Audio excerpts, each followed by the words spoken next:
జపమాల. ఈ జపమాలను గురించి మనం గతంలో చాలాసార్లు చెప్పుకున్నామరా. మళ్ళీ మీకు ఎందుకు వస్తుందో అనుమానం వస్తుంది. జపమాలలో సేవలకి స్మార్తులకి ఇద్దరికి కూడా రుద్రాక్షమాలతో జపం చేయండి అని అన్నారు. ఇది చాలా శ్రేష్టమైనటువంటిది. ఈ రుద్రాక్షలు కూడా పంచముఖి రుద్రాక్షలతో చేసినటువంటి మాల, దాంతో జపం చేయండి అన్నారు. అదే వైష్ణవులకైతే తులసి మాలతో జపం చేయండి, తులసి పుసలతో మాల ఉంటుంది, దాంతో జపం చేయండి అన్నారు. శాక్తేయులకైతే స్ఫటికమాల కానీ పగడాల మాల కానీ కొన్నిసార్లు ముత్యాల మాల కానీ వీటితో జపం చేయండి అన్నారు. అదే తాంత్రికులకి అయినట్లయితే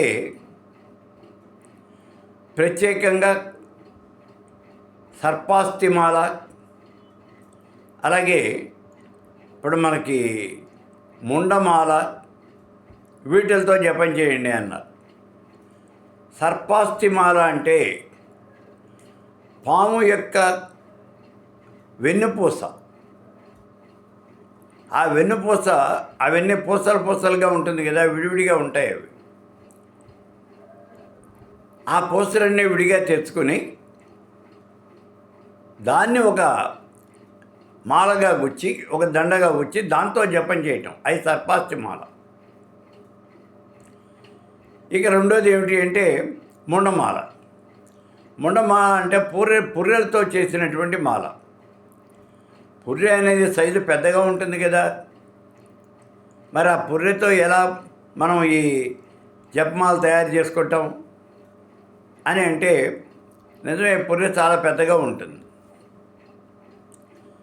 కాబట్టి ఇప్పుడు మనకి అడవిలో బైసన్ అంటారు చూడండి, జడల బర్రె, దాని యొక్క ఎముకలు కానీ, లేకపోతే ఒంటె యొక్క ఎముకలు కానీ, లేదా ఇంకేదైనా ఒక పెద్ద జంతువు యొక్క ఎముకలు తీసుకుని వాటిని చిన్న చిన్న ముక్కలుగా కోసి ఆ ముక్కల్ని పుర్రె ఆకారంలో చెక్కుతారు. వాటిని ముండమాల అంటారు. కాబట్టి కొంతమంది తాంత్రికులు ఆ ముండమాలతో జపం చేయటం అనేది ప్రశస్తము అంటారు. ఆ ముండమాలతో జపం చేస్తూ ఉంటారు.